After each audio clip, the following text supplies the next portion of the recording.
Well, see if that gets me in trouble with the powers that be. Today I'm playing a.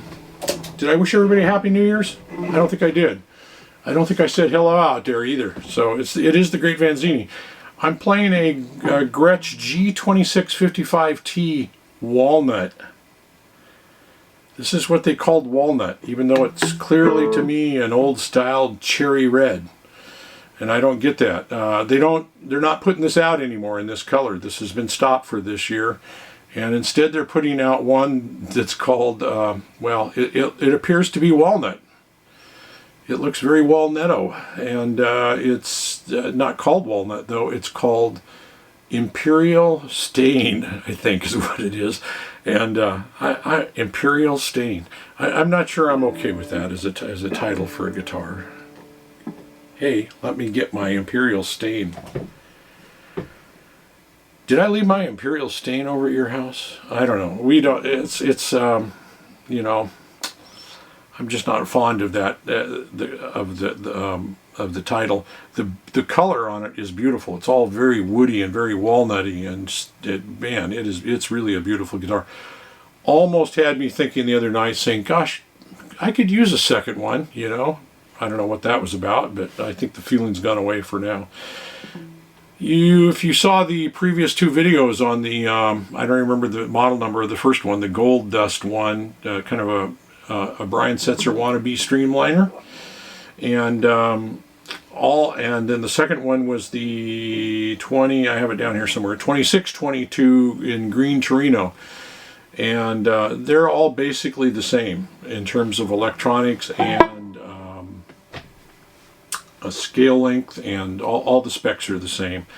So the 2622, the Torino green one, is a bigger body. It's kind of more like the size of an ES335. It's not an ES335. It's got a different vibe altogether, which I think is a really good one considering the price cost. I mean, these are $550. This is a smaller bodied version. And it also is $550, I think, is what they're going for right now here in December of 2019. The stats on this are just the same. If you look on most websites, at Sweetwater, I got the information for this one off of Sweetwater, and it's from the new Walnut, or the Imperial Stain one. This is the Walnut. So the fretboard material is said to be Laurel. On the other big box store thing, some of the data is all it says is this model is no longer being produced. But here's the specs, and it gives you the specs. The scale length's 25.5, never was. It's 24 3/4, and I forget what else it says. Oh, it says the fretboard is rosewood. I think it's the new ones are all Laurel. I think this was too. This looks like my. This looks like the green one that I did, the 2622, and it's got that same look, a very smooth. It looks like wood grain in there. It's called Laurel, and I think I looked up Laurel and found that it's actually related to rosewood. Yeah, the neck material is NATO, and the body is made out of mahogany. No, not mahogany. Laminated maple.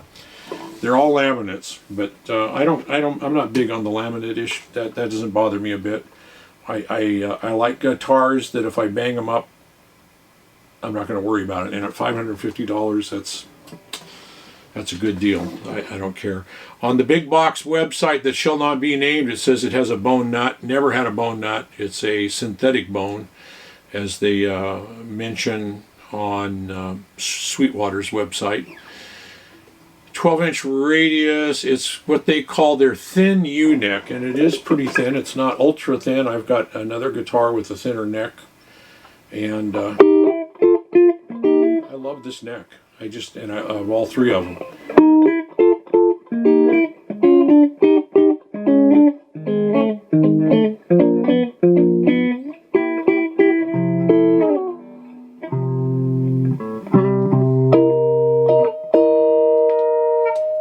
Two Broadtron pickups, three-way switcher, got the master volume here, So I don't know if you can see that or not. Got the tone down here and volume for each pickup.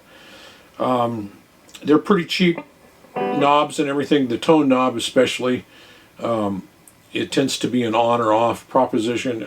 Almost. There's a little give in there in the middle. So you can play, say, as I might want to, in the treble. And back that tone off all the way. Becomes very mid-rangey and muddy. And you can tweak it just a little bit. You have to be oh so careful.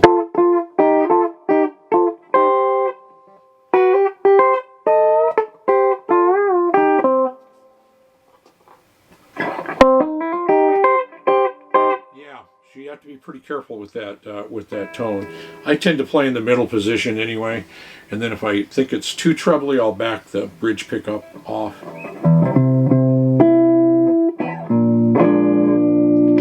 not trebly enough. And there it is in the middle position. It sounds very much like the bridge position. And I've just got the neck pickup backed off just a little bit. And those knobs seem to work better. If you turn either one of them down all the way in the middle position, it cuts the whole shoot and works out. So you can't do that.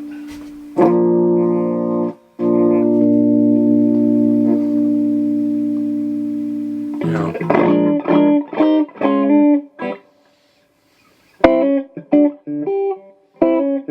I'm still rusty. I haven't gone to the woodshed yet for practice. So.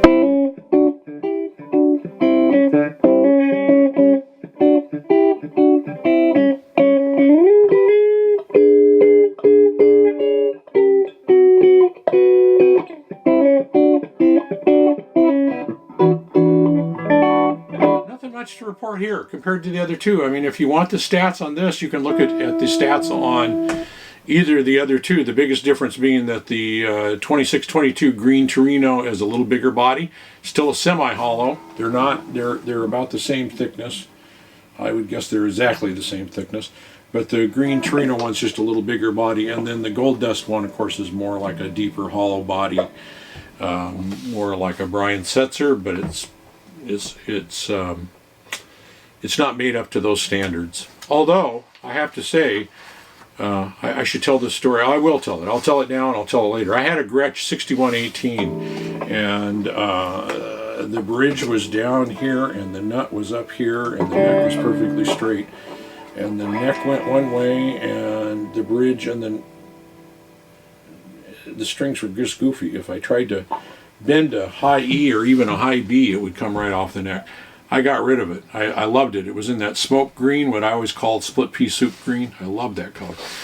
But I had to get rid of it, and that's when I went to, when Gretsch started coming out with their 5000 series, I went with one of those, which are coming up here, I think, next.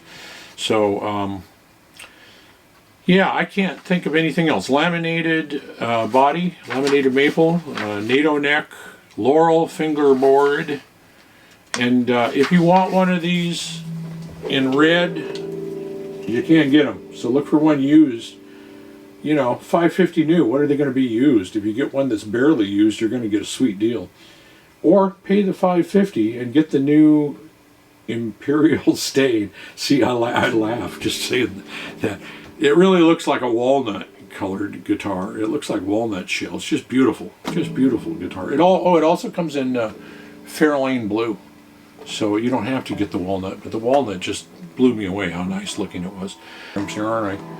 Anyway, to me they're just great guitars. And if you do run them through like a tube amp, and you overdrive it and it distorts a little bit, man alive, does it sound good. It's really got a good sound. I love the Broadtron pickups though. If I had my choice, yeah, I'd probably take the Filtertrons, because they dirty up really nice too. And I mean, that's the deal.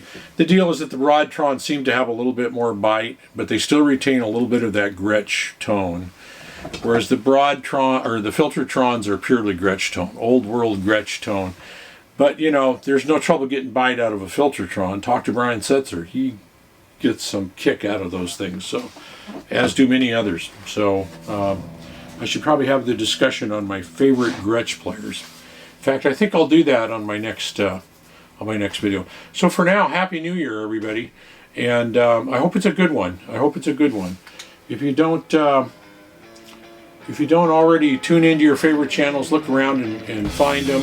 And while I'm not a metal player or a heavy electric player, I have a lot of stations I love to tune into. So have a good New Year. Find yourself some channels, and we'll see you down the road. We'll see you on New Year's. So come out on New Year's. Talk to you later. Bye.